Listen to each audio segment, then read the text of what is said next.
Assalamualaikum warahmatullahi wabarakatuh.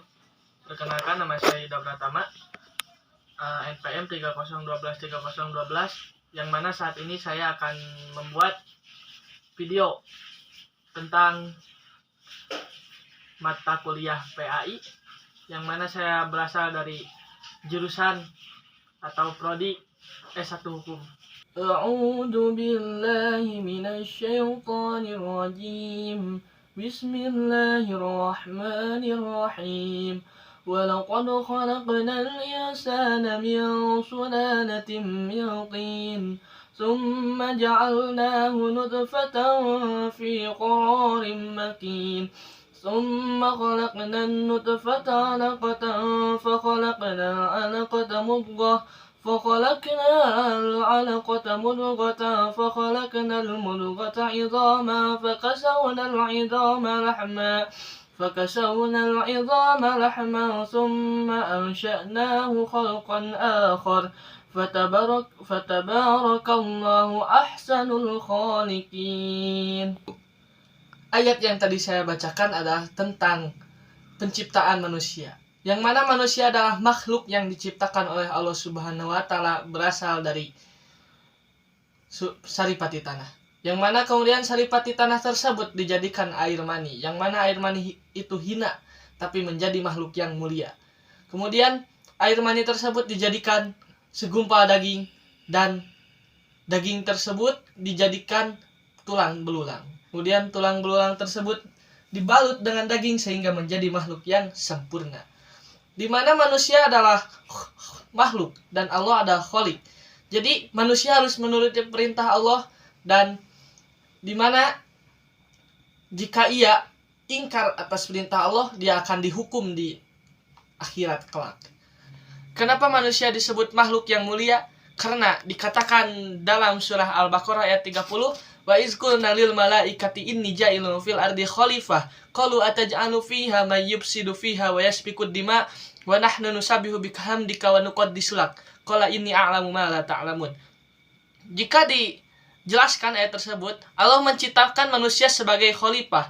Kenapa tidak malaikat gitu menjadi khalifah? Karena manusia memiliki akal sehingga menjadi makhluk yang mulia. Kita lanjut ke ayat yang berikutnya. Kita lanjut ke ayat selanjutnya. Bismillahirrahmanirrahim. Qul huwallazi ansha'akum wa ja'ala lakumus sam'a wal absara wal afidah qalilan ma tashkurun. Tadi ayat yang saya bacakan menjelaskan tentang potensi manusia untuk menjadi khalifah di muka bumi, di mana Allah memberi 3 elemen, yakni pendengaran, penglihatan, dan hati nurani. Ketiga elemen tersebut digunakan untuk belajar, dan mana jika mata kita atau telinga kita menyerap suatu ilmu kemudian ditransfer ke hati dan menjadi sebuah. 3 elemen tadi harus sinkron, yang mana contohnya jika mata melihat dan telinga tidak mendengar, maka kita tidak akan mendapatkan ilmunya. Jika sebaliknya, mungkin sebaliknya, ketika mata kita melihat, telinga kita mendengar, tapi hati tidak menerima, nah tidak akan mendapatkan ilmunya. Kita lanjut ke ayat berikutnya. Bismillahirrahmanirrahim.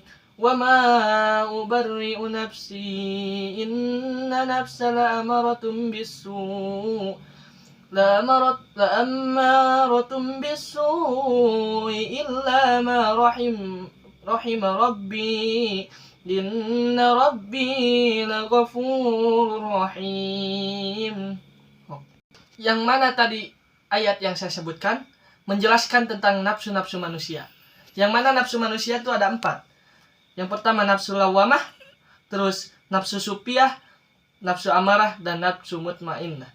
Nafsu lawamah itu dikenal dengan merupakan satu nafsu dasar ada pada diri manusia. Nafsu ini merupakan bentuk pemenuhan kebutuhan biologis, yakni makan, minum, dan syahwat.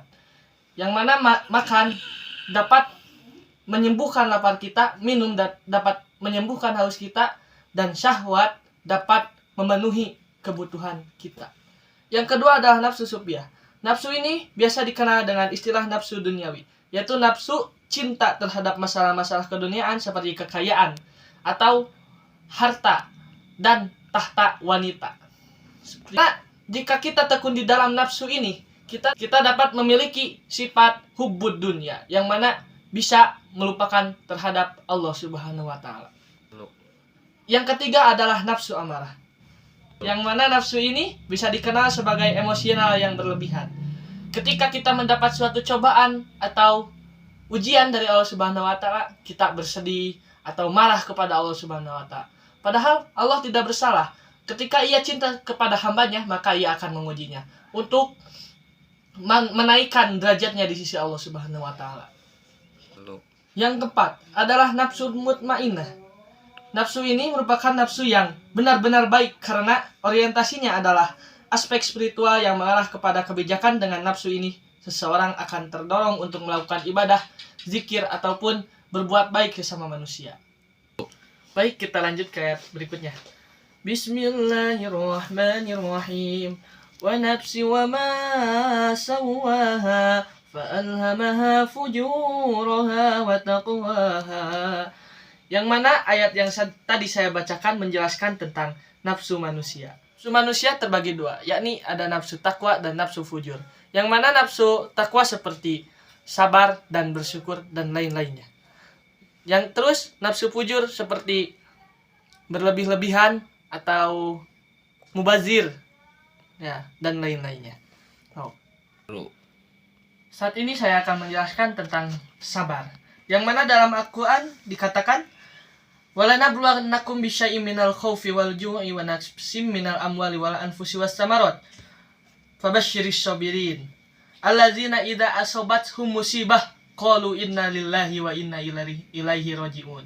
Jadi orang-orang yang sabar itu dikatakan dalam Al-Quran, ketika ia mendapat musibah, ia dikembalikan kepada Allah dengan mengatakan inna lillahi wa inna ilaihi raji'un.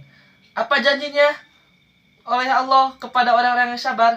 Ulaika alaihim salawatum mir rabbihim wa rahmah wa ulaika humul muhtadun. Ulaika. Nah, di sini mereka adalah orang-orang yang mendapat salawat atau magfirah di dalam kitab Jalalain, mir rabbihim dari Tuhannya, dan rahmah kasih sayang, yakni nikmat-nikmat yang lebih besar dari Tuhannya. Wa ulaika humul muhtadun, dan mereka adalah orang-orang yang diberi petunjuk oleh Allah. Terus, dan kenapa sih orang Islam itu harus sabar? Dikatakan dalam hadis Rasulullah SAW, ad-dunya sijnun lil mu'minin wal jannatu lil kafirin. Bahwa dunia itu adalah penjara bagi mukmin dan surganya bagi orang kafir. Kenapa begitu? Karena mukmin diberi peraturan yang begitu ketat oleh Allah Subhanahu wa taala dan disuruh untuk mengabdi atau menaati perintahnya, sedangkan kafir tidak. Kemudian untuk sifat manusia yang jeleknya saya akan menjelaskan tentang tabzir. Apa sih itu tabzir? Menggunakan atau membelanjakan harta pada hal yang tidak perlu. Jadi berlebihan gitu dalam menggunakan harta, dan mumpung ada uang gitu, kita bisa menghambur-hamburkannya. Padahal dalam Islam kita harus belajar menabung ataupun memanfaatkan barang itu atau uang itu untuk masa depan kita. Siapa tahu nanti depan ada yang barang tidak dibutuhkan. Contoh nih, kita sedang berwudu, tapi kita menghambur-hamburkan air. Itu adalah termasuk tabzir. Yang mana tabzir tersebut bisa mengakibatkan habisnya air di dunia ini. Kita lanjut ke pembahasan berikutnya. Bismillahirrahmanirrahim. Wa ma khalaqtul jinna wal insa illa liya'budun.